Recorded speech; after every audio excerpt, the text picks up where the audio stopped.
자, 자연수 n에 대해서 좌표평면에서 다음 조건을 만족시키는 가장 작은 정사각형입니다.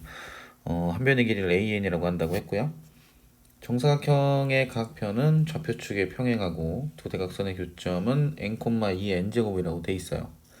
그리고 정사각형과 그 내부에 있는 점 x, y 중에서 x가 자연수고 y는 2의 x제곱을 만족시키는 점은 3개뿐이다. 자, 이 내용에서 정사각형이 있고 그 내부에 있는 점 중에서 x, y입니다. x가 자연수이고 요 곡선 위에 있어야 된다는 거죠. 그게 이제 3개밖에 없다는 얘기인데 a1이 이제 12라고 돼 있어요. a1이 왜 12인지 봐야겠죠?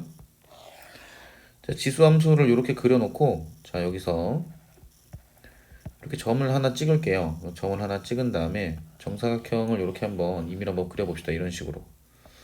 자, 이렇게 이제 그려놓고 난 다음에 그럼 대각선의 교점이 n,2 n이라고 했으니까 여기 대각선을 이렇게 표시를 해놓고요. 1,2 이렇게 이제 둘게요. 그러면 여기에 이제 그 정사각형의 내부에 있는 점들 중에서 x가 자연수고 y는 2의 x제곱을 만족시키는 점은 3개뿐이라고 했는데 지금 x가 1이니까 1보다 작은 자연수 이쪽은 없겠죠. 그럼 3개가 될 수 있는 부분이 자 2,4 그 다음에 뭐 3,8 이렇게 되면 3개가 있게 되거든요. 이 정사각형의 내부에 있는 점들 중에서 그죠?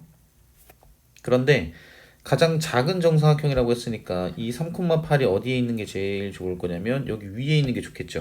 변에 걸쳐 있는 게. 자, 여기서 이렇게 그죠? 이렇게 걸쳐서 3,8, 2,4 이렇게 있는 게 정사각형의 한 변의 길이가 가장 작게 될 겁니다. 그럼 이때의 한 변의 길이는 얼마냐라는 부분을 확인하기 위해서 여기가 y좌표가 8이고 여기가 2잖아요. 여기가 6 차이 나거든요. 그러면 이 밑에도 얼마 차이가 나야 되냐면 6 차이가 나야 돼요. 그죠? 그래서 A1이 12라는 건 이 부분은 가장 작은 정사각형의 한 변의 길이가 12가 된다는 얘기입니다. 이렇게 돼서. 그래서 A1이 왜 12인지를 이해를 해야 되는 게 이 문제의 시작이 된다라고 보시면 돼요. 이렇게 봤고요. A1은 10이다. 그럼 이제 A2는 어떻게 되겠느냐를 확인을 해야 되거든요. 그럼 얘도 이렇게 곡선을 그려놓고요. 그 다음에 여기에다가 정사각형을 하나 이렇게 표시를 해둘게요. 이렇게 표시를 해두겠습니다. 자, 이런 식으로 표시를 해둔 다음에 이건 임의로 그냥 이렇게 그려놓을게요. 자, 이렇게 그려놓고 대각선 표시하고 대각선 표시해서 이 점이 위에 있는 형태로 두겠습니다. 그럼 이제 A2를 구해야 되는 거니까 이 대각선의 교점은 2,4가 되겠죠. 자, 그런데 역시나 나 조건에서 x가 자연수면서 만족하는 점이 3개가 돼야 되는 거니까 이 안에 여기에 1,2가 있을 거거든요. 그리고 3,8이 어디에 있으면 돼요? 여기 위에 걸쳐 있을 때가 가장 작겠죠. 이 안에 있으면 그죠? 여기가 3,8이라고 하게 되면 이 정사각형의 한 변의 길이가 맨 위에 있을 때보다는 어때요? 이 밑에 있을 때가 더 정사각형의 한 변의 길이가 더 길죠. 그쵸? 그런 형태가 될 테니까 3,8이 여기 그 정사각형의 윗변에 걸쳐 있을 때가 가장 작게 될 겁니다. 여기가 3,8이면 되죠. 그럼 이때는 여기 y좌표가 8이고 여기가 y좌표가 4니까 이 길이가 4가 나오거든요. 그럼 한 변의 길이는 총 얼마가 되냐? 8이 됩니다. 그래서 A2는 8이 된다라고 볼 수 있어요. 자, 그 다음에 이번에는 3일대를 해봐야겠죠? 그럼 3일대도 이제 같은 방법으로 이제 볼 수가 있을 텐데 이때 대각선의 교점은 3,8이 될 거고요. 그 다음에 4,16을 포함을 하게 되면 가장 작은 정사각형이 될 수도 없고 나도 될 수도 없거든요. 자, 무슨 소리냐면 여기가 만약에 4,16이라고 할게요. 그러면 지금 보면은 여기가 2,4 그 다음에 1,2 이런 식으로 모두 포함을 하게 되죠.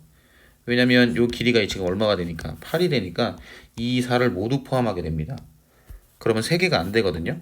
그래서 요 부분은 없애줘야 돼요. 그럼 이때부터는 어디를 기준으로 해석을 할 거냐? 1,2의 위치를 여기 밑에 맨 밑에다 둘 겁니다. 이렇게. 그리고 여기가 2,4. 그러면 나의 조건을 만족을 하죠. 3개뿐이라는 걸. 그럼 역시나 마찬가지로 여기 대각선의 중점이 8이었고 여기가 2였잖아요. 그러면은 6이 됩니다. 그럼 한 변의 길이가 얼마가 되겠어요? 다시 12가 되겠죠. 그래서 A3은 얼마가 되냐면 12가 돼요. 자, 그 다음에 4일대를 또 확인을 해보겠습니다. 그럼 4일대부터는 이제 패턴이 똑같아지는데 이 무슨 소리냐면 여기가 이제 A4잖아요. A4. 그럼 4,2의 4제곱이니까 16이 되거든요. 그럼 아까랑 마찬가지로 5,32를 포함을 하는 것보다는 이 맨 밑에 있는 부분이 여기 있죠. 여기가 얼마면 좋냐면 여기를 3,8로 두고 여기를 2,4로 두는 게 가장 작은 정사각형이 된다는 얘기예요. 여기 16이고 여긴 4죠. 여기 길이가 12가 되거든요. 여기도 12가 됩니다. 그래서 정사각형의 한 변의 길이는 24가 돼요. 그래서 조금 전에 말씀드린 것처럼 이때부터는 패턴이 똑같아진다. 그럼 어떻게 똑같아진다? 그 다음에는 5,32가 되는데 그럼 여기는 4,16이 될 거고 여기는 3,8이 된다.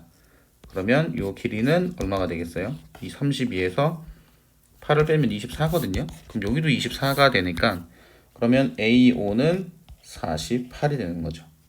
자, 문제에선 7까지 구하라고 했으니까 A6은 그러면 96이 되고 A7은 192가 됩니다. 그죠? 그래서 이걸 모두 합쳐라.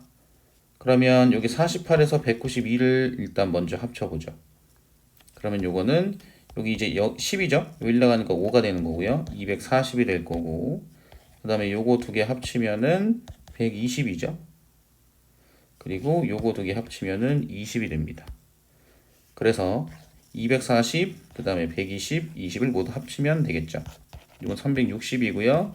그럼 380이네요. 그럼 여기 12가 있어서 380에서 12를 더하면 정답은 392입니다.